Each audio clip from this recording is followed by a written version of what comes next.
ಹೇಗಿದ್ರಿಯಲ್ಲ, options trading ಕೋರ್ಸ್ನ ಇನ್ನೊಂದು ವೀಡಿಯೋಕ್ಕೆ welcome. ಹಿಂದಿನ ವೀಡಿಯೋದಲ್ಲಿ ನಾವು ಫ್ಯೂಚರ್ಸ್ ಕಾಂಟ್ರಾಕ್ಟಲ್ಲಿ ಓಪನ್ ಇಂಟ್ರೆಸ್ಟ್ ವ್ಯಾಲ್ಯೂವನ್ನು ಬಳಸ್ಕೊಂಡು ಯಾವ ರೀತಿ ಅನಾಲಿಸಿಸ್ ಮಾಡ್ಬೋದು ಅನ್ನೋದ್ರ ಬಗ್ಗೆ ಬೇಸಿಕ್ ಇನ್ಫಾರ್ಮೇಷನನ್ನು ನೋಡಿದ್ದೀವಿ.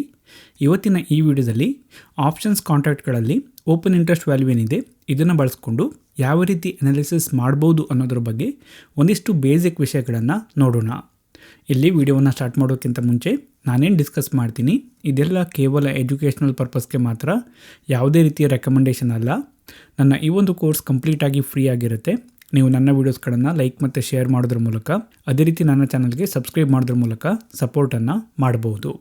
ಇಲ್ಲಿ ಆಪ್ಷನ್ಸ್ ಕಾಂಟ್ರಾಕ್ಟ್ಗಳಲ್ಲಿ ಏನೊಂದು ಓಪನ್ ಇಂಟ್ರೆಸ್ಟ್ ವ್ಯಾಲ್ಯೂ ಇದೆ, ಇದನ್ನು ಡೈರೆಕ್ಟಾಗಿ ಬಳಸ್ಕೊಂಡು ಜಸ್ಟ್ ಒಂದು ಅನಾಲಿಸಿಸ್ ಮಾಡೋದಕ್ಕಿಂತ, ಅಂದರೆ ಸಪೋಸ್ ಒಂದು ಸ್ಟ್ರೈಕ್ ಪ್ರೈಸಲ್ಲಿ ಕಾಲ್ ಆಪ್ಷನ್ ಮತ್ತು ಪುಟ್ ಆಪ್ಷನ್ ಕಾಂಟ್ರಾಕ್ಟ್ಗಳೇನಿದ್ದಾವೆ ಅವುಗಳಲ್ಲಿರುವ ಓಪನ್ ಇಂಟ್ರೆಸ್ಟ್ ವ್ಯಾಲ್ಯೂನ ನೋಡಿಕೊಂಡು ಇದು ಸಪೋರ್ಟು ಇದು ರೆಸಿಸ್ಟೆನ್ಸು ಅಂತ ಹೇಳೋದಕ್ಕಿಂತ, ಮಾರ್ಕೆಟಲ್ಲಿ ಏನೊಂದು ಕಾಂಟೆಕ್ಸ್ಟ್ ಇದೆ, ಅಂದರೆ ಮಾರ್ಕೆಟ್ ಏನಾದರೂ ಸಪೋರ್ಟ್ ಹತ್ರ ಇದೆಯಾ ಅಥವಾ ರೆಸಿಸ್ಟೆನ್ಸ್ ಹತ್ರ ಇದೆಯಾ, ಇದೆಲ್ಲವನ್ನು ನೋಡಿಕೊಂಡು ಅದಕ್ಕೆ ಪೂರಕವಾಗಿ ನಾವು ಆಪ್ಷನ್ಸ್ ಕಾಂಟ್ರಾಕ್ಟ್ಗಳಲ್ಲಿರುವ ಓಪನ್ ಇಂಟ್ರೆಸ್ಟ್ ವ್ಯಾಲ್ಯೂವನ್ನು ಬಳಸ್ಕೊಂಡು ಅನಾಲಿಸಿಸ್ ಮಾಡಿದರೆ ನಾವು ಬೆಟರಾಗಿ ಅನಾಲಿಸಿಸ್ ಮಾಡೋದಕ್ಕೆ ಸಾಧ್ಯ ಆಗುತ್ತೆ. ಕೇವಲ ಆಪ್ಷನ್ಸ್ ಕಾಂಟ್ರಾಕ್ಟ್ಗಳಲ್ಲಿರುವ ಓಪನ್ ಇಂಟ್ರೆಸ್ಟ್ ವ್ಯಾಲ್ಯೂವನ್ನು ಮಾತ್ರ ನೋಡಿಕೊಂಡು ಒಂದು ಡಿಸಿಷನ್ ತಗೊಳ್ಳೋದಕ್ಕಿಂತ ಮಾರ್ಕೆಟಲ್ಲಿರೋ ಕಾಂಟೆಕ್ಸ್ಟನ್ನು, ಮಾರ್ಕೆಟ್ ಸಿಚುವೇಷನ್ನು ಸಹ ಅದರ ಜೊತೆ ಸೇರಿಸ್ಕೊಂಡು ನೋಡಿದರೆ ನಮ್ಮ ಅನಾಲಿಸಿಸ್ ಬೆಟರ್ ಆಗಿರುತ್ತೆ. ನಾವು ಆಪ್ಷನ್ಸ್ ಕಾಂಟ್ರಾಕ್ಟ್ಗಳ ಬಗ್ಗೆ ಮಾತಾಡೋದಾದರೆ ನಮಗೇನು ಗೊತ್ತಿದೆ ಅಂದರೆ, ಯಾವುದೇ ಒಂದು ಇನ್ಸ್ಟ್ರೂಮೆಂಟ್ ಇರ್ಬೋದು, ನಾನಿಲ್ಲಿ ನಿಫ್ಟಿ ಅಂತ ತಗೋತೀನಿ, ಇದಕ್ಕೆ ಸ್ಟ್ರೈಕ್ ಪ್ರೈಸಸ್ಗಳಿರ್ತವೆ. ಫಾರ್ ಎಕ್ಸಾಂಪಲ್, ನಾನು 25,000 ಒಂದು ಸ್ಟ್ರೈಕ್ ಪ್ರೈಸ್ ಅಂತ ತೊಗೊಂಡ್ರೆ, ನೆಕ್ಸ್ಟ್ ಒಂದು ಸ್ಟ್ರೈಕ್ ಪ್ರೈಸ್ 25,050 ಇರ್ಬೋದು, ಅದೇ ರೀತಿ ಒಂದು ಸ್ಟ್ರೈಕ್ ಪ್ರೈಸ್ 24,950 ಇರ್ಬೋದು. ಸೊ ಈ ಒಂದು ಇನ್ಸ್ಟ್ರೂಮೆಂಟ್ ಏನಿದೆ ನಿಫ್ಟಿ, ಇದಕ್ಕೆ ಹಲವಾರು ಸ್ಟ್ರೈಕ್ ಪ್ರೈಸಸ್ಗಳು ಇರ್ತವೆ. ಪ್ರತಿಯೊಂದು ಸ್ಟ್ರೈಕ್ ಪ್ರೈಸಲ್ಲೂ ಸಹ ಒಂದು ಕಾಲ್ ಆಪ್ಷನ್ ಕಾಂಟ್ರಾಕ್ಟ್ ಇರುತ್ತೆ, ಒಂದು ಪುಟ್ ಆಪ್ಷನ್ ಕಾಂಟ್ರಾಕ್ಟ್ ಇರುತ್ತೆ. ಪ್ರತಿಯೊಂದು ಕಾಂಟ್ರಾಕ್ಟಿಗೂ ಸಹ ನಾವು ಒಂದಿಷ್ಟು ಇನ್ಫಾರ್ಮೇಷನನ್ನು ನೋಡ್ಬೋದು. ಫಾರ್ ಎಕ್ಸಾಂಪಲ್, ನಾವು ಪ್ರೈಸನ್ನು ನೋಡ್ಬೋದು. ಇವುಗಳು ಕಾಂಟ್ರಾಕ್ಟ್ ಆಗಿರೋ ಕಾರಣಕ್ಕೆ ನಾವು ಓಪನ್ ಇಂಟ್ರೆಸ್ಟ್ ವ್ಯಾಲ್ಯೂವನ್ನು ನೋಡ್ಬೋದು. ಓಪನ್ ಇಂಟ್ರೆಸ್ಟ್ ವ್ಯಾಲ್ಯೂವನ್ನು ನೋಡ್ಬೋದಂದರೆ ಯಾವ ರೀತಿ ಈ ಒಂದು ಓಪನ್ ಇಂಟ್ರೆಸ್ಟ್ ವ್ಯಾಲ್ಯೂ ಚೇಂಜ್ ಆಗ್ತಿದೆ ಅಂತಲೂ ಸಹ ನೋಡ್ಬೋದು. ಅದರ ಜೊತೆಗೆ ನಾವು ಆಪ್ಷನ್ ಗ್ರೀಕ್ಸ್ಗಳನ್ನು ನೋಡ್ಬೋದು. ಅದೇ ರೀತಿ ವಾಲಟಿಲಿಟಿ ಮತ್ತು ಇನ್ನಿತರ ಒಂದಿಷ್ಟು ಇನ್ಫಾರ್ಮೇಷನನ್ನು ಆಪ್ಷನ್ಸ್ ಕಾಂಟ್ರಾಕ್ಟ್ಗಳ ಬಗ್ಗೆ ನೋಡ್ಬೋದು. ಇಲ್ಲಿ ಪ್ರಮುಖವಾಗಿ ಅರ್ಥ ಮಾಡ್ಕೋಬೇಕಾಗಿರೋ ಒಂದು ವಿಷಯ ಏನಪ್ಪ ಅಂದರೆ, ಈ ಒಂದು ಆಪ್ಷನ್ ಕಾಂಟ್ರಾಕ್ಟ್ಗಳೇನಿದ್ದಾವೆ, ಒಂದು ಸ್ಟ್ರೈಕ್ ಪ್ರೈಸಲ್ಲಿ ಇನ್ನೊಂದು ಕಾಲ್ ಆಪ್ಷನ್ ಕಾಂಟ್ರಾಕ್ಟ್ ಇದೆ, ಅದೇ ರೀತಿ ಪುಟ್ ಆಪ್ಷನ್ ಕಾಂಟ್ರಾಕ್ಟ್ ಇದೆ. ಇವು ಇಂಡಿಪೆಂಡೆಂಟ್ ಆಗಿರುವಂತಹ ಆಪ್ಷನ್ ಕಾಂಟ್ರಾಕ್ಟ್ಗಳು. ಅಂದರೆ ಇವುಗಳನ್ನು ಟ್ರೇಡರ್ಸ್ಗಳು ಯಾವ ರೀತಿ ಅವರ ವ್ಯೂವ್ಗೆ ಅನುಗುಣವಾಗಿ ಟ್ರೇಡ್ ಮಾಡ್ತಾ ಇದ್ದಾರೆ ಅನ್ನೋ ಆಧಾರದಲ್ಲಿ ಇವುಗಳಲ್ಲಿ ಒಂದಿಷ್ಟು ವ್ಯಾಲ್ಯೂಸ್ಗಳಿರ್ತವೆ. ಅವುಗಳ ಬೆಲೆ ಹೆಚ್ಚು ಕಡಿಮೆ ಆಗ್ತಿರ್ಬೋದು, ಓಪನ್ ಇಂಟ್ರೆಸ್ಟ್ ವ್ಯಾಲ್ಯೂ ಹೆಚ್ಚು ಕಡಿಮೆ ಆಗ್ತಿರ್ಬೋದು. ಫಾರ್ ಎಕ್ಸಾಂಪಲ್, ಕಾಲ್ ಆಪ್ಷನಲ್ಲಿ ಓಪನ್ ಇಂಟ್ರೆಸ್ಟ್ ವ್ಯಾಲ್ಯೂ ಜಾಸ್ತಿ ಆಯಿತು ಅನ್ನೋ ಕಾರಣಕ್ಕೆ ಪುಟ್ ಆಪ್ಷನಲ್ಲಿ ಓಪನ್ ಇಂಟ್ರೆಸ್ಟ್ ವ್ಯಾಲ್ಯೂ ಜಾಸ್ತಿ ಅಥವಾ ಕಡಿಮೆ ಆಗಬೇಕಂತಿಲ್ಲ. ಇವುಗಳನ್ನು ಟ್ರೇಡರ್ಸ್ಗಳು ಯಾವ ರೀತಿ ಟ್ರೇಡ್ ಮಾಡ್ತಿದ್ದಾರೆ ಅವರ ವ್ಯೂವ್ಗೆ ಅನುಗುಣವಾಗಿ ಅನ್ನೋ ಆಧಾರದಲ್ಲಿ ಇವುಗಳಲ್ಲಿ ಓಪನ್ ಇಂಟ್ರೆಸ್ಟ್ ಅಥವಾ ಇನ್ಯಾವುದೇ ವ್ಯಾಲ್ಯೂ ಏನಿದೆ ಅದು ಇರುತ್ತೆ. ಸೊ ಅದ್ರ ಬಗ್ಗೆ ಒಂದು ಗೊತ್ತಿರಬೇಕಾಗತ್ತೆ ನಮಗೆ. ನಾವೊಂದು ಆಪ್ಷನ್ ಕಾಂಟ್ರಾಕ್ಟ್ ಬಗ್ಗೆ ಮಾತಾಡೋದಾದರೆ ಅದನ್ನು ಟ್ರೇಡ್ ಮಾಡಲಿಕ್ಕೆ ಎಷ್ಟು ಹಣ ಬೇಕಾಗುತ್ತೆ ಅನ್ನೋದು ಒಂದು ಕ್ವಶನ್ ಆಗುತ್ತೆ. ಅಂದರೆ ಆಪ್ಷನ್ ಕಾಂಟ್ರಾಕ್ಟಲ್ಲಿ ನಾವು ಬಯ್ಯರ್ ಆಗ್ಬೋದು ಅಥವಾ ಸೆಲ್ಲರ್ ಆಗ್ಬೋದು. ಕಾಲ್ ಆಪ್ಷನ್ ಇರ್ಬೋದು, ಪುಟ್ ಆಪ್ಷನ್ ಇರ್ಬೋದು. ನಾವು ಬೇಕಾದರೆ ಅವುಗಳನ್ನು ಬೈ ಮಾಡ್ಬೋದು ಅಥವಾ ಸೆಲ್ ಮಾಡ್ಬೋದು. ಹಾಗಿದ್ರೆ ಇವುಗಳನ್ನು ಟ್ರೇಡ್ ಮಾಡಲಿಕ್ಕೆ ಟ್ರೇಡರ್ಸ್ಗೆ ಎಷ್ಟು ಹಣ ಬೇಕಾಗುತ್ತೆ ಇದನ್ನು ತೋರಿಸೋದಕ್ಕೆ ನಾನಿಲ್ಲಿ ಆಪ್ಷನ್ ಚೈನನ್ನು ಓಪನ್ ಮಾಡಿಟ್ಕೊಂಡಿದ್ದೀನಿ. ನಿಫ್ಟಿ 50ಗೆ ನಾನು ಒಂದು ಕಾಲ್ ಆಪ್ಷನ್ ಕಾಂಟ್ರಾಕ್ಟನ್ನು ಓಪನ್ ಮಾಡ್ತೀನಿ ಎಕ್ಸಾಂಪಲ್ಗೋಸ್ಕರ. ಸೊ ಇಲ್ಲಿ ನಾನು ಒಂದು ಲಾಟನ್ನು ಬೈ ಮಾಡಬೇಕು ಅಂತ ಅಂದ್ಕೊಂಡಿದ್ರೆ, ಈ ಒಂದು ಆಪ್ಷನ್ ಕಾಂಟ್ರಾಕ್ಟಿಗೆ ಏನೊಂದು ಪ್ರೀಮಿಯಮ್ ಇದೆ ಅದರ ಆಧಾರದಲ್ಲಿ ನನ್ನ ಬಳಿ ಒಂದು 18,000 ಹಣ ಇದ್ದರೆ ಸಾಕಾಗುತ್ತೆ ಈ ಒಂದು ಆಪ್ಷನ್ ಕಾಂಟ್ರಾಕ್ಟನ್ನು ಬೈ ಮಾಡಲಿಕ್ಕೆ. ಸಪೋಸ್ ಇದು ಪುಟ್ ಆಪ್ಷನ್ ಆಗಿದ್ರೂ ಸಹ ಹಾಗೆ. ಆಪ್ಷನ್ ಕಾಂಟ್ರಾಕ್ಟನ್ನು ಬೈ ಮಾಡಬೇಕಂದ್ರೆ ನಾವು ಜಸ್ಟ್ ಪ್ರೀಮಿಯಮ್ ವ್ಯಾಲ್ಯೂ ಏನಿದೆ ಅದನ್ನು ಪೇ ಮಾಡಬೇಕಾಗುತ್ತೆ.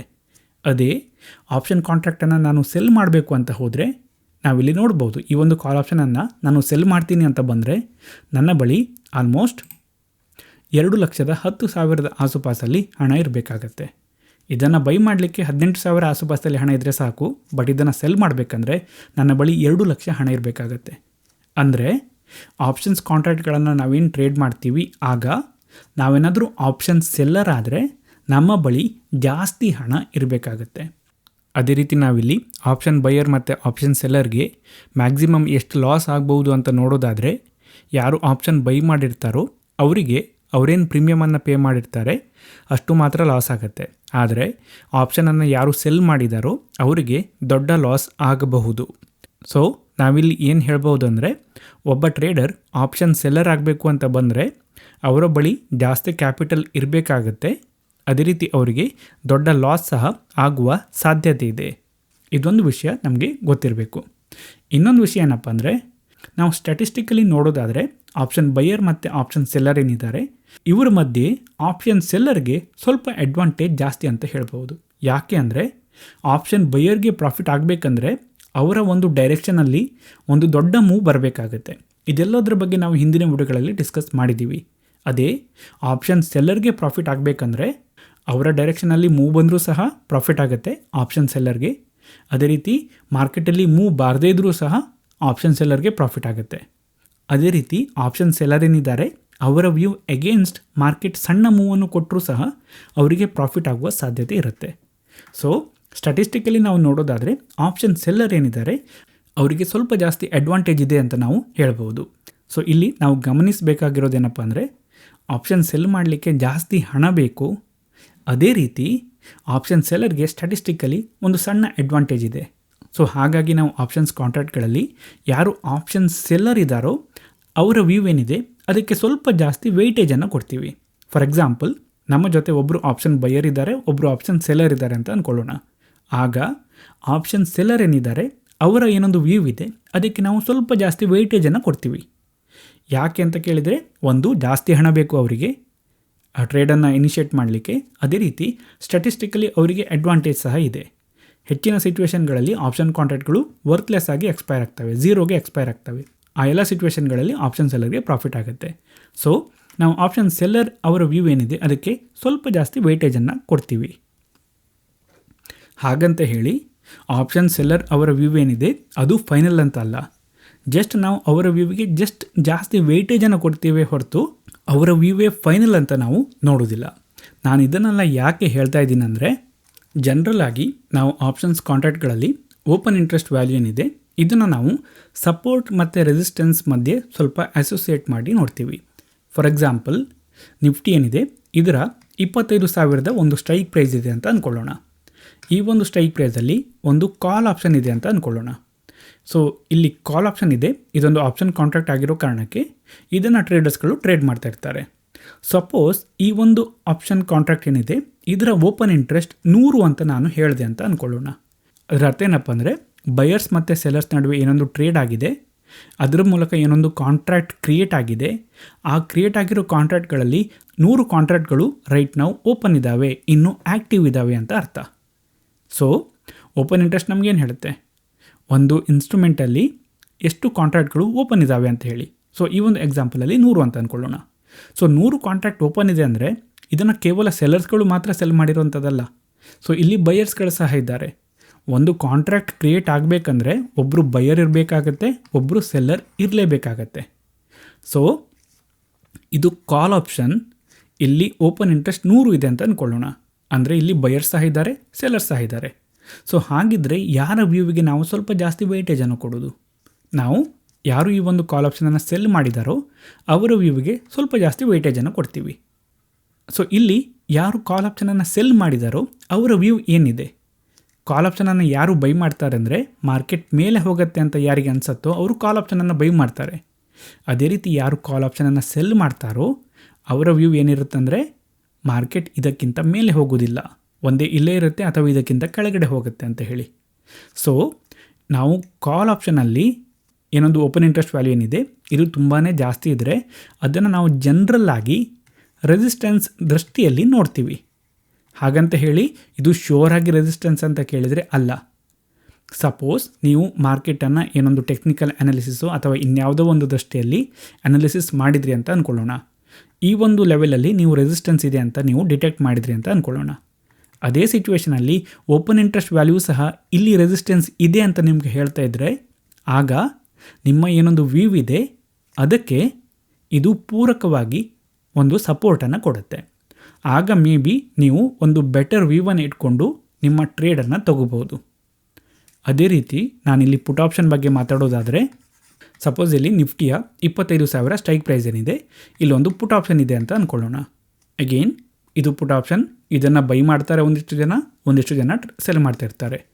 ಸೊ ಒಬ್ಬ ಟ್ರೇಡರ್ ಮಧ್ಯೆ ಬೈ ಮತ್ತು ಸೆಲ್ ಆಯಿತು ಅಂತ ಆದರೆ ಒಂದು ಕಾಂಟ್ರಾಕ್ಟ್ ಕ್ರಿಯೇಟ್ ಆಗುತ್ತೆ ಅಂತ ಹೇಳ್ಬೋದು. ಇದೆಲ್ಲದ್ರ ಬಗ್ಗೆ ನಾವು ಹಿಂದಿನ ವಿಡಿಯೋಗಳಲ್ಲಿ ಡಿಸ್ಕಸ್ ಮಾಡಿದ್ದೀವಿ. ಒಂದು ಕಾಂಟ್ರಾಕ್ಟ್ ಕ್ರಿಯೇಟ್ ಆಗಿದೆ ಅಂತ ಅಂದರೆ ಅಲ್ಲಿ ಬಯರ್ ಸಹ ಇದ್ದಾರೆ, ಸೆಲ್ಲರ್ ಸಹ ಇದ್ದಾರೆ. ಸಪೋಸ್ ಈ ಒಂದು ಪುಟ್ ಆಪ್ಷನ್ ಕಾಂಟ್ರಾಕ್ಟ್ ಏನಿದೆ 25,000 ಸ್ಟ್ರೈಕ್ ಪ್ರೈಸ್ ಇದ್ದು ಇದರ ಓಪನ್ ಇಂಟ್ರೆಸ್ಟ್ ನಾನು 100 ಅಂತ ಹೇಳಿದೆ ಅಂತ ಇಟ್ಕೊಳ್ಳೋಣ. ಅಂದರೆ ಇಲ್ಲಿ 100 ಕಾಂಟ್ರಾಕ್ಟ್ಗಳು ಓಪನ್ ಇದ್ದಾವೆ ಕ್ರಿಯೇಟ್ ಆಗಿರುವಂಥ ಕಾಂಟ್ರಾಕ್ಟ್ಗಳಲ್ಲಿ. ಸೊ ಇಲ್ಲಿ ಬಯರ್ ಸಹ ಇದ್ದಾರೆ, ಸೆಲ್ಲರ್ ಸಹ ಇದ್ದಾರೆ. ಸೊ ಹಾಗಿದ್ದರೆ ಯಾರ ವ್ಯೂ ಏನಿದೆ ಅವರಿಗೆ ನಾವು ಇಂಪಾರ್ಟೆನ್ಸನ್ನು ಕೊಡೋದು. ನಾನೇನು ಹೇಳಿದೆ, ಆಪ್ಷನನ್ನು ಯಾರು ಸೆಲ್ ಮಾಡಿದಾರೋ ಅವರ ವ್ಯೂಗೆ ನಾವು ಜಾಸ್ತಿ ಇಂಪಾರ್ಟೆನ್ಸನ್ನು ಕೊಡ್ತೀವಿ ಅಂತ ಹೇಳಿ, ಸ್ವಲ್ಪ ಜಾಸ್ತಿ. ಸೊ ನಾವು ಒಂದು ಪುಟ್ ಆಪ್ಷನ್ ಕಾಂಟ್ರಾಕ್ಟಲ್ಲಿ ಓಪನ್ ಇಂಟ್ರೆಸ್ಟ್ ವ್ಯಾಲ್ಯೂ ತುಂಬಾ ಜಾಸ್ತಿ ಆಗಿರೋದನ್ನು ನೋಡಿದರೆ ನಾವು ಅದನ್ನು ಸಪೋರ್ಟ್ ರೀತಿ ಅನಾಲಿಸಿಸ್ ಮಾಡ್ತೀವಿ.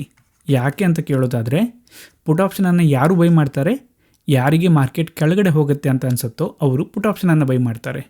ಅದೇ ಪುಟ್ ಆಪ್ಷನನ್ನು ಯಾರು ಸೆಲ್ ಮಾಡಿದಾರೋ ಅವರ ವ್ಯೂ ಏನಿರುತ್ತೆ ಅಂದರೆ, ಇಲ್ಲ ಈ ಒಂದು ಲೆವೆಲ್ಗಿಂತ ಕೆಳಗಡೆ ಹೋಗುವುದಿಲ್ಲ ಅಂತ ಇರುತ್ತೆ. ಅಂದರೆ ಈ ಲೆವೆಲ್ ಸಪೋರ್ಟ್ ರೀತಿ ಬಿಹೇವ್ ಆಗಬಹುದು ಅಂತ ಹೇಳಿ. ಇದನ್ನು ನೀವು ಯಾವ ರೀತಿ ಬಳಸ್ಬೋದಂದರೆ, ನೀವು ಟೆಕ್ನಿಕಲ್ ಅನಾಲಿಸಿಸ್ ಅಥವಾ ಯಾವುದೋ ಒಂದು ಅನಾಲಿಸಿಸನ್ನು ಮಾಡಿದಾಗ ನಿಮಗೆ ಒಂದು ಸಪೋರ್ಟ್ ಏರಿಯಾ ನಿಮ್ಮ ನೋಟಿಸಲ್ಲಿ ಇದೆ ಅಂತ ಅಂದ್ಕೊಳ್ಳೋಣ. ಸೊ ಆ ಒಂದು ಸಿಚುವೇಷನಲ್ಲಿ ನಿಮಗೆ ಓಪನ್ ಇಂಟ್ರೆಸ್ಟ್ ವ್ಯಾಲ್ಯೂನ ನೋಡಿದಾಗ ಇಲ್ಲಿ ಸಪೋರ್ಟ್ ಇದೆ ಅಂತ ಓಪನ್ ಇಂಟ್ರೆಸ್ಟ್ ಸಹ ಹೇಳ್ತಾ ಇದ್ದರೆ ನೀವು ಇದನ್ನು ನಿಮ್ಮ ಅನಾಲಿಸಿಸ್ ಏನಿದೆ ಅದಕ್ಕೆ ಪೂರಕವಾಗಿ ಒಂದು ಸಪೋರ್ಟ್ ರೀತಿ ಬಳಸ್ಬೋದು. ನಿಮ್ಮ ಒಂದು ಟೆಕ್ನಿಕಲ್ ಅನಾಲಿಸಿಸ್ ಇರ್ಬೋದು ಅಥವಾ ಇನ್ಯಾವುದೇ ಅನಾಲಿಸಿಸ್ ಇರ್ಬೋದು, foot print chart, market profile ಯಾವುದೇ ಇರ್ಬೋದು, ಅದಕ್ಕೆ ಅನುಗುಣವಾಗಿ ನೀವೊಂದು ಇಲ್ಲಿ ಒಂದು ಸಪೋರ್ಟ್ ಇದೆ ಅಂತ ನೀವು ಅಂದ್ಕೊಂಡಿದ್ದೀರಿ. ಅದ್ರ ಜೊತೆಗೆ ನಿಮಗೆ ಓಪನ್ ಇಂಟ್ರೆಸ್ಟ್ ವ್ಯಾಲ್ಯೂಲು ಸಹ ಆ ರೀತಿಯ ಸಪೋರ್ಟ್ ಇಲ್ಲಿ ಕಾಣ್ತಾ ಇದೆ ಅಂದರೆ ಮೇ ಬಿ ಈ ಒಂದು ಏರಿಯಾ ಸಪೋರ್ಟ್ ಆಗಿ ಬಿಹೇವ್ ಆಗಬಹುದು. ಅದೇ ಇದು ಖಂಡಿತವಾಗಿ ಸಪೋರ್ಟ್ ರೀತಿ ಬಿಹೇವ್ ಆಗುತ್ತಾ ಗೊತ್ತಿಲ್ಲ, ಆಗಲೂಬಹುದು, ಆಗದೇನೂ ಇರಬಹುದು. ಬಟ್ ನಮ್ಮ ಅನಾಲಿಸಿಸ್ಗೆ ಇಲ್ಲೊಂದು ಸಪೋರ್ಟಿಂಗ್ ಫ್ಯಾಕ್ಟರ್ ಸಿಕ್ಕಿದೆ ಅಂತ ನಾವು ಹೇಳ್ಬೋದು. ಸೊ ನೆಕ್ಸ್ಟ್ ಕ್ವೆಶ್ಚನ್ ಇಲ್ಲಿ ಏನು ಬರುತ್ತೆ ಅಂದರೆ, ಸಪೋಸ್ ಒಂದು ಸ್ಟ್ರೈಕ್ ಪ್ರೈಸ್ ಇದೆ ಅಂತ ಅಂದ್ಕೊಂಡ್ರೆ, ಫಾರ್ ಎಕ್ಸಾಂಪಲ್ ನಾನಿಲ್ಲಿ 25,000 ಅಂತ ಅನ್ಕೋತೀನಿ ನಿಫ್ಟಿಯದ್ದು. ಸೊ ಇಲ್ಲಿ ಕಾಲ್ ಆಪ್ಷನ್ ಸಹ ಇದೆ, ಅದೇ ರೀತಿ ಪುಟ್ ಆಪ್ಷನ್ ಸಹ ಇದೆ. ಸೊ ಕಾಲ್ ಆಪ್ಷನಲ್ಲಿ ಓಪನ್ ಇಂಟ್ರೆಸ್ಟ್ ವ್ಯಾಲ್ಯೂ ಏನಿದೆ ಇದು 100 ಇದೆ ಅಂತ ಅಂದ್ಕೊಂಡ್ರೆ, ಅದೇ ರೀತಿ ಪುಟ್ ಆಪ್ಷನ್ ಏನಿದೆ ಈ ಒಂದು ಕಾಂಟ್ರಾಕ್ಟ್ ಇದರಲ್ಲಿ ಓಪನ್ ಇಂಟ್ರೆಸ್ಟ್ ವ್ಯಾಲ್ಯೂ 500 ಇದೆ ಅಂತ ಅಂದ್ಕೊಳ್ಳೋಣ. ಸೊ ಆಗ ನಿಮ್ಮ ವ್ಯೂ ಏನಿದೆ ಮಾರ್ಕೆಟಲ್ಲಿ ಅದಕ್ಕೆ ಅನುಗುಣವಾಗಿ ಇವು ನಿಮಗೆ ಏನು ಹೇಳ್ತಾ ಇದೆ ಅಂತ ನೋಡಿಕೊಂಡು ನೀವು ಅನಾಲಿಸಿಸನ್ನು ಮಾಡ್ಬೋದು. ಎಗೇನ್ ಕೇವಲ ಒಂದು ಓಪನ್ ಇಂಟ್ರೆಸ್ಟ್ ವ್ಯಾಲ್ಯೂವನ್ನು ಮಾತ್ರ ನೋಡಿಕೊಂಡು ನಾನು ಇದು ಸಪೋರ್ಟ್ ಅಥವಾ ರೆಸಿಸ್ಟೆನ್ಸ್ ಅಂತ ಹೇಳಬಾರ್ದು. ಫಾರ್ ಎಕ್ಸಾಂಪಲ್ ಈ ಒಂದು ಕೇಸಲ್ಲಿ ಕಾಲ್ ಆಪ್ಷನಲ್ಲಿ 100 ಕಾಂಟ್ರಾಕ್ಟ್ ಓಪನ್ ಇದೆ, ಬಟ್ ಪುಟ್ ಆಪ್ಷನಲ್ಲಿ 500 ಕಾಂಟ್ರಾಕ್ಟ್ ಓಪನ್ ಇದೆ ಅಂತ ನೋಡಿಕೊಂಡು ಇದು ಸಪೋರ್ಟ್ ಅಂತ ನಾನು ಹೇಳಬಾರ್ದು. ಇದನ್ನು ನಮ್ಮ ಒಂದು ಅನಾಲಿಸಿಸ್ ಏನಿದೆ ಅದಕ್ಕೆ ಅನುಗುಣವಾಗಿ ಆ ಒಂದು ಸಿಚುವೇಷನನ್ನು ನೋಡಿಕೊಂಡು ಇದನ್ನು ಬಳಸಬೇಕಾಗತ್ತೆ. ಸಪೋಸ್ ಮಾರ್ಕೆಟ್ ಏನಾದರೂ ಸಪೋರ್ಟನ್ನು ಅಪ್ರೋಚ್ ಮಾಡ್ತಾಯಿದ್ರೆ ನಿಮ್ಮ ಟೆಕ್ನಿಕಲ್ ಅನಾಲಿಸಿಸ್ ಅಥವಾ ಯಾವುದೇ ಒಂದು ಅನಾಲಿಸಿಸ್ ಪ್ರಕಾರ ಆ ಒಂದು ಸಿಚುವೇಷನಲ್ಲಿ ನೀವು ಇದನ್ನು ನೋಡ್ತಾ ಇದ್ದರೆ ಮೇ ಬಿ ನೀವು ಇದನ್ನು ಸಪೋರ್ಟ್ ಅಂತ ಕನ್ಸಿಡರ್ ಮಾಡಬಹುದು. ಸೊ ಯಾವಾಗಲೂ ಸಹ ಇದನ್ನು ಇಂಡಿವಿಜುವಲ್ ಆಗಿ ಬಳಸುವ ಬದಲಾಗಿ ಒಂದು ಕಾಂಟೆಕ್ಸ್ಟಲ್ಲಿ ಇದನ್ನು ಬಳಸೋದಕ್ಕೆ ನೋಡಿ. ಮಾರ್ಕೆಟಲ್ಲಿ ಏನೊಂದು ಕಾಂಟೆಕ್ಸ್ಟ್ ಇದೆ, ಏನೊಂದು ಸಿಚುವೇಷನ್ ಇದೆ, ಅದಕ್ಕೆ ಅನುಗುಣವಾಗಿ ಓಪನ್ ಇಂಟ್ರೆಸ್ಟ್ ವ್ಯಾಲ್ಯೂ ಏನು ಹೇಳ್ತಾ ಇದೆ ಅಂತ ನೋಡಿಕೊಂಡು ನಿಮ್ಮ ಅನಾಲಿಸಿಸ್ಗೆ ಅದನ್ನು ಬಳಸ್ಕೊಳ್ಳಿ. ಸೊ ನೆಕ್ಸ್ಟ್ ನಾನಿಲ್ಲಿ ಡಿಸ್ಕಸ್ ಮಾಡಲಿಕ್ಕೆ ಹೊರಟಿರೋದು ಯಾವುದ್ರ ಬಗ್ಗೆ ಅಂತ ಕೇಳಿದರೆ, ಒಂದಿಷ್ಟು ಸಿನ್ಯಾರಿಯೋಗಳ ಬಗ್ಗೆ ಅಗೇನ್ ನಾನಿಲ್ಲಿ ಬೇಸಿಕ್ ಆಗಿ ಮಾತಾಡಲಿಕ್ಕೆ ಹೋಗುವಂಥದ್ದು. ಸೊ ಯಾವ ರೀತಿಯ ಸಿನ್ಯಾರಿಯೋಗಳು ಇರಬಹುದು ಅಂತ ನೋಡೋದಾದರೆ ನಾನಿಲ್ಲಿ ಫಸ್ಟು ಕಾಲ್ ಆಪ್ಷನಿಂದ ಸ್ಟಾರ್ಟ್ ಮಾಡ್ತೀನಿ. ಸೊ ಒಂದು ಕಾಲ್ ಆಪ್ಷನ್ ಕಾಂಟ್ರಾಕ್ಟ್ ಇದೆ, ಇದರಲ್ಲಿ ಪ್ರೀಮಿಯಮ್ ಏನಿದೆ ಇದು ಜಾಸ್ತಿ ಆಗ್ತಾ ಹೋಗುತ್ತೆ, ಇದರ ಪ್ರೈಸ್ ಜಾಸ್ತಿ ಆಗ್ತಾ ಹೋಗುತ್ತೆ, ಅದೇ ರೀತಿ ಓಪನ್ ಇಂಟ್ರೆಸ್ಟ್ ಸಹ ಜಾಸ್ತಿ ಆಗ್ತಾ ಹೋಗುತ್ತೆ. ಸೊ ಹಾಗಿದ್ದರೆ ಇದನ್ನು ನಾವು ಯಾವ ರೀತಿ ನೋಡ್ಬೋದು ಅಂತ ಹೇಳಿ, ಇಲ್ಲಿ ಪ್ರೈಸ್ ಜಾಸ್ತಿ ಆಗ್ತಾಯಿದೆ, ಓಪನ್ ಇಂಟ್ರೆಸ್ಟ್ ಸಹ ಜಾಸ್ತಿ ಆಗ್ತಾಯಿದೆ, ಅಂದರೆ ಪ್ರೈಸ್ ಮೇಲೆ ಹೋಗ್ತಾ ಇದ್ದ ಹಾಗೆ ಹೊಸ ಕಾಂಟ್ರಾಕ್ಟ್ಗಳು ಕ್ರಿಯೇಟ್ ಆಗ್ತಾ ಇದೆ ಅಂತ ಹೇಳಿ.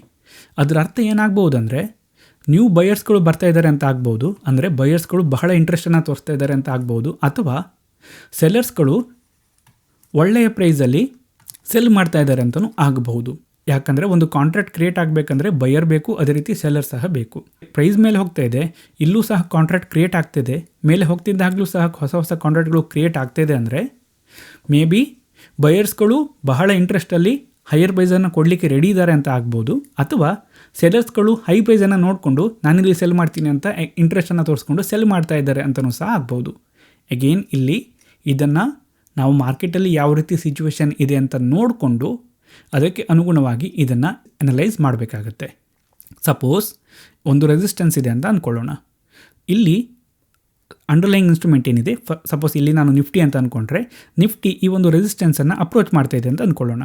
ಆಗ ಪ್ರೀಮಿಯಮ್ ಜಾಸ್ತಿ ಆಗ್ತಾಯಿದೆ, ಓಪನ್ ಇಂಟ್ರೆಸ್ಟ್ ಸಹ ಜಾಸ್ತಿ ಆಗ್ತಾಯಿದೆ ಅಂದರೆ ಮೇ ಬಿ ಸೆಲ್ಲರ್ಸ್ಗಳು ಈ ಒಂದು ರೆಸಿಸ್ಟೆನ್ಸ್ ಏನಿದೆ ಅವರು ಮಾರ್ಕೆಟಲ್ಲಿ ನೋಡಿರುವಂಥದ್ದು, ಅವರ ಟೆಕ್ನಿಕಲ್ ಅನಾಲಿಸಿಸ್ ಇರ್ಬೋದು ಅಥವಾ ಯಾವುದೇ ಒಂದು ಅನಾಲಿಸಿಸ್ ಇರ್ಬೋದು, ಅದನ್ನು ನೋಡಿಕೊಂಡು ಅವರು ಈ ರೆಸಿಸ್ಟೆನ್ಸ್ ಬರ್ತಾ ಇದ್ದ ಹಾಗೆ ಹೈಯರ್ ಪ್ರೈಸನ್ನು ನೋಡಿಕೊಂಡು ಸೆಲ್ ಮಾಡಲಿಕ್ಕೆ ನೋಡ್ತಾ ಇರ್ಬೋದು.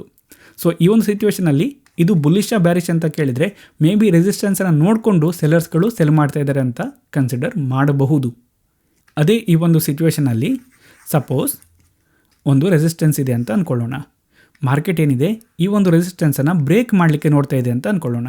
ಆ ಒಂದು ಸಿಚುವೇಷನಲ್ಲಿ ಈ ಸಿನಾರಿಯೋ ಬಂದರೆ, ಅಂದರೆ ಕಾಲ್ ಆಪ್ಷನ್ ಕಾಂಟ್ರಾಕ್ಟಿನ ಪ್ರೀಮಿಯಮ್ ಜಾಸ್ತಿ ಆಗ್ತಿದೆ, ಓಪನ್ ಇಂಟ್ರೆಸ್ಟ್ ಸಹ ಜಾಸ್ತಿ ಆಗ್ತಿದೆ ಅಂದರೆ ಮೇ ಬಿ ಇಲ್ಲಿ ಬ್ರೇಕ್ಔಟ್ ಆಗ್ತಿದೆ ಅಂತಲೂ ಸಹ ನಾವು ಟ್ರೀಟ್ ಮಾಡಬಹುದು. ಸೊ ನಾನಿದನ್ನು ಯಾಕೆ ಹೇಳ್ತಾ ಇದ್ದೀನಿ ಅಂದರೆ, ಕೇವಲ ಒಂದು ವ್ಯಾಲ್ಯೂಸ್ಗಳನ್ನು ನೋಡಿಕೊಂಡು ಹೀಗಿದ್ರೆ ಇದು ಬುಲ್ಲಿಶ್, ಹೀಗಿದ್ರೆ ಇದು ಬ್ಯಾರಿಶ್ ಅಂತ ನಾವು ಹೇಳಲಿಕ್ಕೆ ಆಗೋದಿಲ್ಲ. ಅಂಡರ್ಲೈಯಿಂಗ್ ಇನ್ಸ್ಟ್ರೂಮೆಂಟಲ್ಲಿ ಮಾರ್ಕೆಟಲ್ಲಿ ಏನೋ ಒಂದು ಸಿಚುವೇಶನ್ ಇದೆ ಅಂತ ನೋಡಿಕೊಂಡು ಅದಕ್ಕೆ ಪೂರಕವಾಗಿ ನಾವು ಈ ಇನ್ಫಾರ್ಮೇಷನನ್ನು ಬಳಸಬೇಕಾಗತ್ತೆ ಅನಲೈಸ್ ಮಾಡಲಿಕ್ಕೆ. ಇನ್ನೊಂದು ಸಿನಾರಿಯೋ ಏನಾಗಬಹುದಂದರೆ, ಆಪ್ಷನ್ ಕಾಂಟ್ರಾಕ್ಟ್ ಏನಿದೆ ಕಾಲ್ ಆಪ್ಷನ್ನು, ಇದರ ಪ್ರೀಮಿಯಮ್ ಕಡಿಮೆ ಆಗ್ತಿದೆ ಆದರೆ ಓಪನ್ ಇಂಟ್ರೆಸ್ಟ್ ವ್ಯಾಲ್ಯೂ ಏನಿದೆ ಇದು ಜಾಸ್ತಿ ಆಗ್ತಿದೆ ಅಂಥೇಳಿ.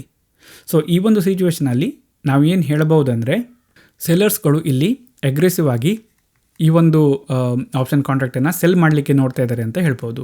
ಮೇ ಬಿ ಇದೊಂದು ರೆಸಿಸ್ಟೆನ್ಸ್ ಹತ್ರ ಆಗ್ತಾ ಇರಬಹುದು. ಅಗೇನ್ ಮಾರ್ಕೆಟಲ್ಲಿ ಯಾವ ರೀತಿ ಕಂಡೀಷನ್ ಇದೆ, ಅಂಡರ್ಲೈಯಿಂಗ್ ಇನ್ಸ್ಟ್ರೂಮೆಂಟ್ ಯಾವ ರೀತಿಯ ಒಂದು ಕಾಂಟೆಕ್ಸ್ಟಲ್ಲಿ ಇದೆ ಅಂತ ನೋಡಿಕೊಂಡು ನಾವು ಇದನ್ನು ಅನಲೈಸ್ ಮಾಡ್ಬೋದು. ಇನ್ನೊಂದು ಸಿಚುವೇಷನ್ ಏನು ಆಗ್ಬೋದು ಅಂದರೆ, ಪ್ರೀಮಿಯಮ್ ಏನಿದೆ ಇದು ರೈಸ್ ಆಗ್ತಿರ್ಬೋದು, ಬಟ್ ಓಪನ್ ಇಂಟ್ರೆಸ್ಟ್ ವ್ಯಾಲ್ಯೂ ಏನಿದೆ ಇದು ಕಡಿಮೆ ಆಗ್ತಿರ್ಬೋದು. ಸೊ ಇದರ ಅರ್ಥ ಏನಿರ್ಬೋದು, ಕಾಲ್ ಆಪ್ಷನ್ ಕಾಂಟ್ರಾಕ್ಟ್ ಏನಿದೆ ಇದರ ಪ್ರೀಮಿಯಮ್ ಜಾಸ್ತಿ ಆಗ್ತಾಯಿದೆ, ಬಟ್ ಓಪನ್ ಇಂಟ್ರೆಸ್ಟ್ ವ್ಯಾಲ್ಯೂ ಏನಿದೆ ಇದು ಕಡಿಮೆ ಆಗ್ತಿದೆ ಅಂದರೆ ಟ್ರೇಡರ್ಸ್ಗಳು ತಮ್ಮ ಪೊಸಿಷನನ್ನು ಕ್ಲೋಸ್ ಮಾಡ್ತಾ ಇದ್ದಾರೆ ಅಂತ ಅರ್ಥ. ಅಂದರೆ ಇಲ್ಲಿ ನಾವು ಕಾಲ್ ಆಪ್ಷನ್ನಲ್ಲಿ ಶಾರ್ಟ್ ಕವರಿಂಗ್ ಆಗ್ತಾಯಿದೆ ಅಂತ ಹೇಳ್ತೀವಿ. ಅಂದರೆ ಯಾರು ಸೆಲ್ ಮಾಡ್ತಾ ಇದ್ದಾರೋ ಅವರು ಬೈ ಮಾಡುವ ಮೂಲಕ ಪೊಸಿಷನನ್ನು ಕ್ಲೋಸ್ ಮಾಡ್ತಾ ಇದ್ದಾರೆ ಅಂತ ಅರ್ಥ. ಯಾವ ಸಿಚುವೇಷನಲ್ಲಿ ಇದಾಗುತ್ತೆ ಅಂದರೆ, ಜನರಲ್ ಆಗಿ ಅಂಡರ್ಲೈಯಿಂಗ್ ಇನ್ಸ್ಟ್ರೂಮೆಂಟ್ನಲ್ಲಿ ಒಂದು ರೆಸಿಸ್ಟೆನ್ಸ್ ಲೆವೆಲ್ ಏನಿದೆ ಅದು ಸಕ್ಸಸ್ಫುಲ್ಲಾಗಿ ಬ್ರೇಕ್ ಆಗುವಂಥ ಸಿಚುವೇಷನ್ಗಳಲ್ಲಿ ಈ ರೀತಿಯ ಮೂವನ್ನು ನಾವು ನೋಡ್ತೀವಿ. ಸೊ ಇದರಿಂದಾಗಿ ಏನಾಗುತ್ತೆ ಅಂದರೆ, ಈ ಒಂದು ಆಪ್ಷನ್ ಕಾಂಟ್ರಾಕ್ಟಿನ ಪ್ರೀಮಿಯಮ್ ಬಹಳ ಕ್ವಿಕ್ಕಾಗಿ ಮೂವ್ ಆಗುತ್ತೆ. ಇದೊಂದು ಸ್ಟ್ರಾಂಗ್ ಮೂವ್ ಅಂತ ನಾವು ಹೇಳಬಹುದು. ಸಪೋಸ್ ನೀವೇನಾದರೂ ಆಪ್ಷನ್ ಟ್ರೇಡ್ ಮಾಡ್ತಾ ಇದ್ದರೆ, ಸ್ಪೆಸಿಫಿಕ್ ಆಗಿ ಬೈ ಮಾಡ್ತಾ ಇದ್ದರೆ, ನೀವು ಈ ರೀತಿಯ ಮೂವ್ಮೆಂಟನ್ನು ಕ್ಯಾಚ್ ಮಾಡಲಿಕ್ಕೆ ಸಾಧ್ಯ ಆದರೆ ಒಳ್ಳೆಯ ಒಂದು ಅಮೌಂಟನ್ನು ಮಾಡ್ಬೋದು. ಸೊ ಇನ್ನೊಂದು ಸಿನಾರಿಯೋ ಏನಾಗ್ಬೋದು ಅಂದರೆ, ಕಾಲ್ ಆಪ್ಷನ್ ಕಾಂಟ್ರಾಕ್ಟ್ ಏನಿದೆ ಇದರಲ್ಲಿ ಪ್ರೀಮಿಯಮ್ ಕಡಿಮೆ ಆಗುತ್ತೆ, ಅದೇ ರೀತಿ ಓಪನ್ ಇಂಟ್ರೆಸ್ಟ್ ವ್ಯಾಲ್ಯೂ ಏನಿದೆ ಇದು ಸಹ ಕಡಿಮೆ ಆಗುತ್ತೆ. ಸೊ ಇದರ ಅರ್ಥ ಏನಪ್ಪ ಅಂದರೆ, ಕಾಲ್ ಆಪ್ಷನ್ ಕಾಂಟ್ರಾಕ್ಟ್ ಏನಿದೆ ಅದರ ಬೆಲೆ ಕಡಿಮೆ ಆಗ್ತಾ ಇದ್ದ ಹಾಗೆ ಓಪನ್ ಇಂಟ್ರೆಸ್ಟ್ ಸಹ ಕಡಿಮೆ ಆಗ್ತಾಯಿದೆ. ಅಂದರೆ ಯಾರು ಮುಂಚೆ ಬೈ ಮಾಡ್ತಾ ಇದ್ದಾರೋ ಅವರು ಕ್ಲೋಸ್ ಮಾಡ್ತಾ ಇದ್ದಾರೆ ಪೊಸಿಷನ್ಸನ್ನು ಅಂತ ಹೇಳಿ. ಇದನ್ನು ನಾವು ಕಾಲ್ ಆಪ್ಷನಲ್ಲಿ ಲಾಂಗ್ ಅನ್ವೈಂಡಿಂಗ್ ಆಗ್ತಾ ಇದೆ ಅಂತ ಹೇಳ್ತೀವಿ. ಅಗೇನ್ ನಾನಿಲ್ಲಿ ಏನು ಹೇಳ್ತಾ ಇದ್ದೀನಿ, ನಿಮಗೆ ಓಪನ್ ಇಂಟ್ರೆಸ್ಟ್ ಅಂದರೆ ಏನು ಅಂತ ಜಸ್ಟ್ ಗೊತ್ತಿದ್ದರೆ ನೀವು ಇದೆಲ್ಲವನ್ನು ಸಹ ಅನಲೈಸ್ ಮಾಡ್ಬೋದು, ಇದ್ರ ಬಗ್ಗೆ ಥಿಂಕ್ ಮಾಡ್ಬೋದು. ಸೊ ನೆಕ್ಸ್ಟು ನಾವು ಸೇಮ್ ಸಿಚುವೇಶನ್ ಪುಟ್ ಆಪ್ಷನಲ್ಲೂ ಸಹ ನೋಡ್ಬೋದು. ಫಾರ್ ಎಕ್ಸಾಂಪಲ್ ನಾವೊಂದು ಪುಟ್ ಆಪ್ಷನ್ ಕಾಂಟ್ರಾಕ್ಟ್ ಇದೆ ಅಂತ ಅಂದ್ಕೊಂಡ್ರೆ, ಸೊ ಪುಟ್ ಆಪ್ಷನ್ ಕಾಂಟ್ರಾಕ್ಟ್ ಏನಿದೆ ಇದರ ಪ್ರೀಮಿಯಮ್ ರೈಸ್ ಆಗ್ತಿದೆ, ಅದೇ ರೀತಿ ಓಪನ್ ಇಂಟ್ರೆಸ್ಟ್ ವ್ಯಾಲ್ಯೂ ಏನಿದೆ ಇದು ಸಹ ರೈಸ್ ಆಗ್ತಿದೆ ಅಂತ ಹೇಳಿ. ಅಂದರೆ ಪುಟ್ ಆಪ್ಷನ್ ಪ್ರೀಮಿಯಮ್ಮಲ್ಲಿ ಜಾಸ್ತಿ ಆಗ್ತಿದ್ದ ಹಾಗೆ ಹೊಸ ಕಾಂಟ್ರಾಕ್ಟ್ಗಳು ಕ್ರಿಯೇಟ್ ಆಗ್ತಾ ಇದ್ದಾವೆ ಅಂತ ಅರ್ಥ. ಅಗೇನ್ ಇಲ್ಲಿ ಹೊಸ ಕಾಂಟ್ರಾಕ್ಟ್ ಕ್ರಿಯೇಟ್ ಆಗ್ತಾಯಿದೆ ಅಂದರೆ ಬಯರ್ಸ್ ಸಹ ಇರ್ತಾರೆ, ಸೆಲ್ಲರ್ಸ್ ಸಹ ಇರ್ತಾರೆ. ಸೊ ಅಗೇನ್ ಇಲ್ಲಿ ಪುಟ್ ಆಪ್ಷನ್ ಪ್ರೀಮಿಯಮ್ ಜಾಸ್ತಿ ಆಗ್ತಿದ್ದ ಹಾಗೆ ಪುಟ್ ಆಪ್ಷನನ್ನು ಬೈ ಮಾಡಲಿಕ್ಕೆ ನೋಡ್ತಾ ಇದ್ದಾರೆ. ಅರ್ಥ ಮಾರ್ಕೆಟ್ ಇನ್ನೂ ಕೆಳಗಡೆ ಬರುತ್ತೆ ಅಂತ ಒಂದಿಷ್ಟು ಬಯರ್ಸ್ಗಳು ಥಿಂಕ್ ಮಾಡ್ತಾ ಇದ್ದಾರೆ, ಅದೇ ರೀತಿ ಒಂದಿಷ್ಟು ಜನ ಸೆಲ್ ಮಾಡ್ತಾ ಇದ್ದಾರೆ. ಅಂದರೆ ಇದಕ್ಕಿಂತ ಜಾಸ್ತಿ ಕೆಳಗಡೆ ಹೋಗೋದಿಲ್ಲ ಅಂತಲೂ ಸಹ ಒಂದಿಷ್ಟು ಜನ ಕಾಂಟ್ರಾಕ್ಟನ್ನು ಸೆಲ್ ಮಾಡ್ತಾ ಇದ್ದಾರೆ. ಸೊ ಇಲ್ಲಿ ಯಾರ ವ್ಯೂವನ್ನು ನಾವು ಕನ್ಸಿಡರ್ ಮಾಡೋದು ಅನ್ನೋದೇನಿದೆ ಅದು ಅಂಡರ್ಲೈಯಿಂಗ್ ಇನ್ಸ್ಟ್ರೂಮೆಂಟಲ್ಲಿ ಯಾವ ರೀತಿಯ ಮೂಮೆಂಟ್ ಇದೆ ಅನ್ನೋದನ್ನು ನೋಡಿಕೊಂಡು ನಾವು ಡಿಸೈಡ್ ಮಾಡಬೇಕಾಗತ್ತೆ. ಫಾರ್ ಎಕ್ಸಾಂಪಲ್ ಒಂದು ಸಪೋರ್ಟ್ ಲೆವೆಲ್ ಇದೆ ಅಂತ ಅಂದ್ಕೊಳ್ಳೋಣ. ಸಪೋಸ್ ಮಾರ್ಕೆಟ್ ಏನಾದರೂ ಈ ಒಂದು ಲೆವೆಲನ್ನು ಅಪ್ರೋಚ್ ಮಾಡ್ತಾ ಇದ್ದು ಆ ಒಂದು ಸಿನಾರಿಯೋದಲ್ಲಿ ಪುಟ್ ಆಪ್ಷನ್ ಪ್ರೀಮಿಯಮ್ ಜಾಸ್ತಿ ಆಗ್ತಾಯಿದ್ದು OI ವ್ಯಾಲ್ಯೂಲಿ ಜಾಸ್ತಿ ಆಗ್ತಾಯಿದ್ರೆ ಮೇ ಬಿ ಇಲ್ಲಿ ಪುಟ್ ಆಪ್ಷನಲ್ಲಿ ಸೆಲ್ಲಿಂಗ್ ಆಗ್ತಾಯಿದೆ ಅಂತ ನಾವು ಕನ್ಸಿಡರ್ ಮಾಡ್ಬೋದು. ಅದೇ ರೀತಿ ಒಂದು ಸಪೋರ್ಟ್ ಇತ್ತು ಅದೀಗ ಬ್ರೇಕ್ ಆಗಿದೆ ಅಂತ ಆದರೆ ಈ ಒಂದು ಸಿನಾರಿಯೋದಲ್ಲಿ ಈ ಸಿಚುವೇಶನ್ ಬಂದರೆ, ಅಂದರೆ ಪ್ರೀಮಿಯಂ ಜಾಸ್ತಿ ಆಗ್ತಿದೆ, ಓಪನ್ ಇಂಟ್ರೆಸ್ಟ್ ಸಹ ಜಾಸ್ತಿ ಆಗ್ತಾಯಿದೆ ಅಂದರೆ ಇಲ್ಲಿ ಪುಟ್ ಆಪ್ಷನನ್ನು ಬಹಳ ಅಗ್ರೆಸಿವ್ ಆಗಿ ಬೈ ಮಾಡ್ತಾ ಇದ್ದಾರೆ ಅಂತಲೂ ಸಹ ನಾವು ಕನ್ಸಿಡರ್ ಮಾಡ್ಬೋದು. ಅಗೇನ್ ಇಲ್ಲಿ ಮಾರ್ಕೆಟಲ್ಲಿ ಕಾಂಟೆಕ್ಸ್ಟ್ ಏನಿದೆ ಅನ್ನೋ ಆಧಾರದಲ್ಲಿ ನಾವು ಡಿಸಿಷನನ್ನು ತಗೋಬೇಕಾಗತ್ತೆ. ಇನ್ನೊಂದು ಸಿನಾರಿಯೋ ಏನಾಗ್ಬೋದು ಅಂದರೆ, ಈ ಒಂದು ಪುಟ್ ಆಪ್ಷನ್ ಕಾಂಟ್ರಾಕ್ಟಲ್ಲಿ ಪ್ರೈಸ್ ಏನಿದೆ, ಪ್ರೀಮಿಯಮ್ ಏನಿದೆ ಇದು ಕಡಿಮೆ ಆಗುತ್ತೆ, ಓಪನ್ ಇಂಟ್ರೆಸ್ಟ್ ವ್ಯಾಲ್ಯೂ ಏನಿದೆ ಇದು ಜಾಸ್ತಿ ಆಗುತ್ತೆ. ಸೊ ಇದರ ಅರ್ಥ ಏನಪ್ಪ ಅಂದರೆ ಪುಟ್ ರೈಟಿಂಗ್ ಆಗ್ತಾ ಇದೆ ಅಂತ ನಾವು ಹೇಳ್ತೀವಿ. ಅಂದರೆ ಸೆಲ್ಲರ್ಸ್ಗಳು ಅಗ್ರೆಸಿವ್ ಆಗಿ ಪುಟ್ ಆಪ್ಷನ್ ಕಾಂಟ್ರಾಕ್ಟನ್ನು ಸೆಲ್ ಮಾಡಲಿಕ್ಕೆ ನೋಡ್ತಾ ಇದ್ದಾರೆ ಅಂತ ಅರ್ಥ. ಸೊ ಇದರ ಅರ್ಥ ಏನು ಆಗಬಹುದಂದರೆ, ಈ ಒಂದು ಲೆವೆಲಿಂದ ಏನೊಂದು ಡೌನ್ ಮೂವ್ ಆಗ್ತಾ ಇದೆ, ಇದು ಇಲ್ಲಿಗೆ ಸ್ಟಾಪ್ ಆಗ್ಬೋದು ಅಥವಾ ಇನ್ನೂ ಜಾಸ್ತಿ ಇಲ್ಲಿ ಡೌನ್ ಮೂವ್ ಬರಲಿಕ್ಕೆ ಇಲ್ಲ ಅನ್ನುವಂತಹ ಒಂದು ಸಿನಾರಿಯೋವನ್ನು ಇದು ಕೊಡಬಹುದು. ಯಾಕಂದರೆ ಪ್ರೀಮಿಯಂ ಕಡಿಮೆ ಆಗ್ತಾಯಿದೆ, ಓಪನ್ ಇಂಟ್ರೆಸ್ಟ್ ಜಾಸ್ತಿ ಆಗ್ತಾಯಿದೆ. ಬಯರ್ಸ್ಗಳು ಸಹ ಯಾವತ್ತೂ ಕಡಿಮೆ ಪ್ರೈಸಲ್ಲಿ ಬೈ ಮಾಡಲಿಕ್ಕೆ ನೋಡ್ತಾ ಇರ್ತಾರೆ, ಅದು ಕಾಮನ್. ಬಟ್ ಪ್ರೈಸ್ ಕಡಿಮೆ ಆಗ್ತಾಯಿದ್ರು ಸಹ ಸೆಲ್ಲರ್ಸ್ಗಳು ಸೆಲ್ ಮಾಡಲಿಕ್ಕೆ ನೋಡ್ತಾ ಇದ್ದಾರೆ ಅಂತ ಹೇಳಿ. ಸೊ ಪುಟ್ ಆಪ್ಷನನ್ನು ಸೆಲ್ ಮಾಡಲಿಕ್ಕೆ ನೋಡ್ತಾ ಇದ್ದಾರೆ ಅಂದರೆ ಅದು ಸಪೋರ್ಟ್ ಆಗಬಹುದು ಅಂತ ಹೇಳಿ. ಅಗೇನ್ ಮಾರ್ಕೆಟಲ್ಲಿ ಏನು ಸಿಚುವೇಶನ್ ಇದೆ ಅನ್ನೋ ಆಧಾರದಲ್ಲಿ ನಾವು ಡಿಸಿಷನನ್ನು ತಗೋಬೇಕಾಗತ್ತೆ. ಇನ್ನೊಂದು ಸಿನಾರಿಯೋ ಇಲ್ಲಿ ಏನಾಗ್ಬೋದು ಅಂದರೆ, ಪುಟ್ ಆಪ್ಷನ್ ಪ್ರೀಮಿಯಮ್ ಏನಿದೆ ಇದು ರೈಸ್ ಆಗುತ್ತೆ, ಓಪನ್ ಇಂಟ್ರೆಸ್ಟ್ ವ್ಯಾಲ್ಯೂ ಏನಿದೆ ಇದು ಕಡಿಮೆ ಆಗುತ್ತೆ. ಸೊ ಇಲ್ಲಿ ಏನಾಗ್ತಾಯಿದೆ ಅಂದರೆ, ನಾವು ಇದನ್ನು ಶಾರ್ಟ್ ಕವರಿಂಗ್ ಇನ್ಪುಟ್ಸ್ ಅಂತ ಹೇಳ್ತೀವಿ. ಅಂದರೆ ಯಾರು ಪುಟ್ ಆಪ್ಷನನ್ನು ಸೆಲ್ ಮಾಡಿದ್ರು ಅವರು ಬೈ ಮಾಡೋದ್ರ ಮೂಲಕ ಅದನ್ನು ಕ್ಲೋಸ್ ಮಾಡಲಿಕ್ಕೆ ನೋಡ್ತಾ ಇದ್ದಾರೆ. ಅವರು ಬೈ ಮಾಡ್ತಾ ಇರೋ ಕಾರಣಕ್ಕೆ ಪುಟ್ ಆಪ್ಷನ್ ಪ್ರೀಮಿಯಮಲ್ಲಿ ಜಾಸ್ತಿ ಆಗ್ತಾಯಿದೆ, ಪ್ರೈಸ್ ಜಾಸ್ತಿ ಆಗ್ತಾಯಿದೆ premium, but open interest value ಕಡಿಮೆ ಆಗ್ತಿದೆ. ಯಾಕಂದರೆ ಇಲ್ಲಿ ಅವರು ತಾವು ಸೆಲ್ ಮಾಡಿರೋದನ್ನು ಬೈ ಮಾಡೋದ್ರ ಮೂಲಕ ಪೊಸಿಷನನ್ನು ಕ್ಲೋಸ್ ಮಾಡ್ತಾ ಇದ್ದಾರೆ ಅಂತ ಹೇಳಿ. ಸೊ ಇದರ ಅರ್ಥ ಏನಪ್ಪ ಅಂದರೆ, ಏನೊಂದು ಸಪೋರ್ಟ್ ಲೆವೆಲ್ ಇತ್ತು ಅದು ಬ್ರೇಕ್ ಆಗ್ತಾಯಿದೆ ಅನ್ನುವ ಒಂದು ಇಂಡಿಕೇಷನ್ ನಮಗಿಲ್ಲಿ ಸಿಗಬಹುದು. ಅಗೇನ್ ಮಾರ್ಕೆಟಲ್ಲಿ ಏನೊಂದು ಸಿಚುವೇಶನ್ ಇದೆ ಇದೆಲ್ಲವನ್ನು ಕನ್ಸಿಡರ್ ಮಾಡಬೇಕಾಗುತ್ತೆ. ಸೊ ಫೈನಲ್ ಆಗಿ ಇಲ್ಲಿ ಏನು ಆಗಬಹುದು ಅಂದರೆ, ಪುಟ್ ಆಪ್ಷನ್ ಪ್ರೀಮಿಯಮ್ ಏನಿದೆ ಇದು ಕಡಿಮೆ ಆಗುತ್ತೆ, ಓಪನ್ ಇಂಟ್ರೆಸ್ಟ್ ವ್ಯಾಲ್ಯೂನೂ ಸಹ ಕಡಿಮೆ ಆಗುತ್ತೆ. ಸೊ ಇದರ ಅರ್ಥ ಏನಪ್ಪ ಅಂದರೆ, ಯಾರು ಪುಟ್ ಆಪ್ಷನನ್ನು ಬೈ ಮಾಡ್ಕೊಂಡಿದ್ರೋ ಅವರು ಅದನ್ನು ಸೆಲ್ ಮಾಡೋದ್ರ ಮೂಲಕ ತಮ್ಮ ಕಾಂಟ್ರಾಕ್ಟ್ಗಳನ್ನು ಕ್ಲೋಸ್ ಮಾಡಲಿಕ್ಕೆ ನೋಡ್ತಾ ಇದ್ದಾರೆ ಅಂತ ಅರ್ಥ. ಇದನ್ನು ನಾವು ಪುಟ್ ಆಪ್ಷನಲ್ಲಿ ಲಾಂಗ್ ಅನ್ವೈಂಡಿಂಗ್ ಆಗ್ತಾ ಇದೆ ಅಂತ ಹೇಳ್ತೀವಿ. ಸೊ ಅಗೇನ್ ನಿಮಗೆ ಜಸ್ಟ್ ಓಪನ್ ಇಂಟ್ರೆಸ್ಟ್ ಅಂದರೆ ಏನು, ಚೇಂಜ್ ಇನ್ ಓಪನ್ ಇಂಟ್ರೆಸ್ಟ್ ಅಂದರೆ ಏನು ಅಂತ ಗೊತ್ತಿದ್ದರೆ ಈ ಎಲ್ಲ ಸಿನಾರಿಯೋಗಳನ್ನು ನೀವು ಜಸ್ಟ್ ಥಿಂಕ್ ಮಾಡಿ ನೋಡಿದರೆ ನಿಮಗೆ ಒಂದು ಕ್ಲಿಯರ್ ಐಡಿಯಾ ಸಿಗುತ್ತೆ. ಸೊ ಆಪ್ಷನ್ಸ್ ಕಾಂಟ್ರಾಕ್ಟ್ಗಳಲ್ಲಿ ಏನೊಂದು ಓಪನ್ ಇಂಟ್ರೆಸ್ಟ್ ವ್ಯಾಲ್ಯೂ ಇದೆ ಇದನ್ನು ನಾವು ಬಳಸ್ಕೊಂಡು ಒಂದು ಅನಾಲಿಸಿಸ್ ಮಾಡಬೇಕು ಮಾರ್ಕೆಟ್ ಬಗ್ಗೆ ಅಂತ ಅಂದರೆ ಆಗ ನಾವು ತುಂಬಾ ಕೇರ್ಫುಲ್ ಇರಬೇಕಾಗತ್ತೆ. ಮಾರ್ಕೆಟ್ ಕಾಂಟೆಕ್ಸ್ಟನ್ನು ನೋಡಬೇಕಾಗತ್ತೆ. ಅದೇ ರೀತಿ ಯಾವ ರೀತಿ ವಾಲಟಿಲಿಟಿ ಇದೆ ಇತ್ಯಾದಿ ಫ್ಯಾಕ್ಟರ್ಗಳನ್ನು ನೋಡಿಕೊಂಡು ನಾವು ಒಂದು ಡಿಸಿಷನನ್ನು ತಗೋಬೇಕಾಗತ್ತೆ. ಇದನ್ನು ನೀವು ಅರ್ಥ ಮಾಡ್ಕೊಳ್ಳೋದಕ್ಕೆ ಅಂದರೆ ಆಪ್ಷನ್ಸ್ ಕಾಂಟ್ರಾಕ್ಟ್ಗಳಲ್ಲಿರುವ ಓಪನ್ ಇಂಟ್ರೆಸ್ಟ್ ವ್ಯಾಲ್ಯೂನ ಬಳಸ್ಕೊಂಡು ಯಾವ ರೀತಿ ಅನಾಲಿಸಿಸ್ ಮಾಡಬೇಕು ಅಂತ ಕಲಿಬೇಕಂದ್ರೆ ನೀವು ಬೆಟರ್ ಮಾಡಬೇಕಾಗಿರೋದು ಏನಪ್ಪ ಅಂದರೆ ಲೈವ್ ಮಾರ್ಕೆಟಲ್ಲಿ ನೋಡುವಂಥದ್ದು.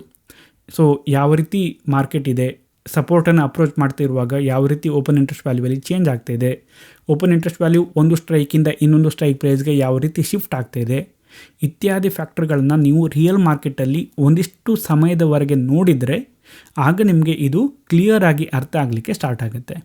ಇಲ್ಲ ಅಂತಾದರೆ ನಿಮಗೆ ಇದರ ಬಗ್ಗೆ ಒಂದಿಷ್ಟು ಕನ್ಫ್ಯೂಷನ್ಗಳು ಇರುತ್ತೆ. ಸೊ ರಿಯಲ್ ಮಾರ್ಕೆಟಲ್ಲಿ ನಾವೇನು ಟೈಮನ್ನು ಕೊಡ್ತೀವಿ ಮಾರ್ಕೆಟನ್ನು ಸ್ಟಡಿ ಮಾಡಲಿಕ್ಕೆ ಅದು ಇಂತಹ ಒಂದು ಸಿಚುವೇಷನ್ಗಳಲ್ಲಿ ತುಂಬಾ ಇಂಪಾರ್ಟೆಂಟ್ ಆಗುತ್ತೆ. ಸೊ ನನ್ನ ಸಜೆಷನ್ ಇಷ್ಟೇ, ನೀವು ರಿಯಲ್ ಮಾರ್ಕೆಟಲ್ಲಿ ಯಾವ ರೀತಿ ಓಪನ್ ಇಂಟ್ರೆಸ್ಟ್ ವ್ಯಾಲ್ಯೂ ಏನಿದೆ ಇದು ಚೇಂಜ್ ಆಗ್ತಾಯಿದೆ, ಯಾವ ರೀತಿ ಮಾರ್ಕೆಟ್ ಬಿಹೇವ್ ಆಗ್ತಾಯಿದೆ ಇದೆಲ್ಲವನ್ನು ಟ್ರ್ಯಾಕ್ ಮಾಡಿ. ಮೇ ಬಿ ಒಂದು 3 months ಆರ್ 6 months ನೀವು ಇದನ್ನು ಕಂಪ್ಲೀಟಾಗಿ ಸ್ಟಡಿ ಮಾಡಿದರೆ ನಿಮಗೆ ಇದ್ರ ಬಗ್ಗೆ ಒಳ್ಳೆಯ ಒಂದು ಅಂಡರ್ಸ್ಟ್ಯಾಂಡಿಂಗ್ ಬರುತ್ತೆ. ಫಾರ್ ಎಕ್ಸಾಂಪಲ್ ನಾನಿಲ್ಲಿ ಒಂದು ಪ್ಲ್ಯಾಟ್ಫಾರ್ಮನ್ನು ಓಪನ್ ಮಾಡಿಟ್ಕೊಂಡಿದ್ದೀನಿ. ಇದರಲ್ಲಿ ನಾವು ಓಪನ್ ಇಂಟ್ರೆಸ್ಟ್ ವ್ಯಾಲ್ಯೂ ಯಾವ ಸ್ಟ್ರೈಕ್ ಪ್ರೈಸ್ಗಳಲ್ಲಿ ಯಾವ ರೀತಿ ಇದೆ ಅನ್ನೋದ್ರ ಬಗ್ಗೆ ನೋಡ್ಬೋದು. ಅಗೇನ್ ನೀವು ಇದೇ ಸ್ಪೆಸಿಫಿಕ್ ಪ್ಲ್ಯಾಟ್ಫಾರ್ಮನ್ನು ಬಳಸಬೇಕು ಅಂತಿಲ್ಲ, ಹಲವಾರು ಪ್ಲ್ಯಾಟ್ಫಾರ್ಮ್ಗಳು ಒಂದಿಷ್ಟು ಬ್ರೋಕರ್ಗಳು ನಿಮಗೆ ಈ ರೀತಿಯ ಚಾರ್ಟ್ಗಳನ್ನು ನೋಡೋಕ್ಕೆ ಕೊಡ್ತಾರೆ. ಸೊ ಇಲ್ಲಿ ನಾವು ಕಾಲ್ ಆಪ್ಷನಲ್ಲಿ ಯಾವ ರೀತಿ ಓಪನ್ ಇಂಟ್ರೆಸ್ಟ್ ಇತ್ತು, ಪುಟ್ ಆಪ್ಷನಲ್ಲಿ ಯಾವ ರೀತಿ ಓಪನ್ ಇಂಟ್ರೆಸ್ಟ್ ಇತ್ತು, ಯಾವ ರೀತಿ ಅದು ಚೇಂಜ್ ಆಗ್ತಾಯಿದೆ ಈ ಎಲ್ಲ ಇನ್ಫಾರ್ಮೇಷನ್ಗಳನ್ನು ನೋಡ್ಬೋದು. ಅದೇ ರೀತಿ ನಾವಿಲ್ಲಿ ಓಪನ್ ಇಂಟ್ರೆಸ್ಟ್ ವ್ಯಾಲ್ಯೂಗಳನ್ನು ಕಂಪೇರ್ ಸಹ ಮಾಡಿ ನೋಡ್ಬೋದು. ಇದೆಲ್ಲವನ್ನು ಅರ್ಥ ಮಾಡ್ಕೊಳ್ಳೋದಕ್ಕೆ ಒಂದಿಷ್ಟು ಟೈಮ್ ಬೇಕಾಗುತ್ತೆ, ಬಟ್ ನೀವು ಆ ಟೈಮನ್ನು ಕೊಟ್ಟರೆ ನಿಮಗೆ ಇದ್ರ ಬಗ್ಗೆ ಕ್ಲಿಯರಾಗಿ ಅರ್ಥ ಆಗುತ್ತೆ. ಸಪೋಸ್ ಇಲ್ಲಿ ನಾವು ನೋಡ್ಬೋದು, ನಾನು ನಿಫ್ಟಿಯ ಏನೊಂದು ಆಪ್ಷನ್ ಚೈನ್ ಏನಿದೆ ಅದನ್ನು ಓಪನ್ ಮಾಡಿಟ್ಕೊಂಡಿರೋದು, ನಾನಿಲ್ಲಿ OIಯನ್ನು ಓಪನ್ ಮಾಡಿಟ್ಕೊಂಡಿದ್ದೀನಿ. ಸೊ ಇಲ್ಲಿ ಕಾಲ್ ಮತ್ತು ಪುಟ್ ಆಪ್ಷನ್ಗಳಲ್ಲಿ ಪ್ರತಿಯೊಂದು ಸ್ಟ್ರೈಕಲ್ಲೂ ಸಹ ಯಾವ ರೀತಿ ಓಪನ್ ಇಂಟ್ರೆಸ್ಟ್ ಇತ್ತು, ಯಾವ ರೀತಿ ಅದು ಹೆಚ್ಚು ಅಥವಾ ಕಡಿಮೆ ಆಗ್ತಾಯಿದೆ ಇದೆಲ್ಲವನ್ನು ನೋಡ್ಬೋದು. ಅಗೇನ್ ಈ ಒಂದು ಸಿಚುವೇಷನಲ್ಲಿ ಮಾರ್ಕೆಟಲ್ಲಿ ಏನೊಂದು ಪೊಸಿಷನ್ ಇದೆ ಅದೆಲ್ಲವನ್ನು ನೋಡಿಕೊಂಡು ಇದನ್ನು ಸಹ ನಾನು ಬಳಸ್ಕೊಂಡು ಒಂದು ಡಿಸಿಷನನ್ನು ತಗೋಬೋದು ಟ್ರೇಡಿಂಗ್ನಲ್ಲಿ. ಸೊ ಇದಿಷ್ಟು ಈ ಒಂದು ವೀಡಿಯೋದಲ್ಲಿ. ನಿಮಗೇನಾದರೂ ವೀಡಿಯೋ ಇಷ್ಟ ಆದರೆ ಲೈಕ್ ಮಾಡಿ, ಇಲ್ಲಾಂದರೆ ಡಿಸ್ಲೈಕ್ ಮಾಡಿ. ಏನಾದರೂ ಡೌಟ್ ಇದ್ದರೆ ಅದನ್ನು ಕಮೆಂಟ್ ಮಾಡಿ. ಬೇರೆಯವರ ಡೌಟಿಗೆ ನಿಮಗೆ ಆನ್ಸರ್ ಗೊತ್ತಿದ್ದರೆ ನೀವು ರಿಪ್ಲೈ ಮಾಡಿ. ಇದೇ ರೀತಿ ಬೇರೆ ವಿಡಿಯೋಸ್ಗಳನ್ನ ನೋಡೋದಕ್ಕೆ ನನ್ನ ಚಾನಲ್ಗೆ ಸಬ್ಸ್ಕ್ರೈಬ್ ಮಾಡಿ. Thank you.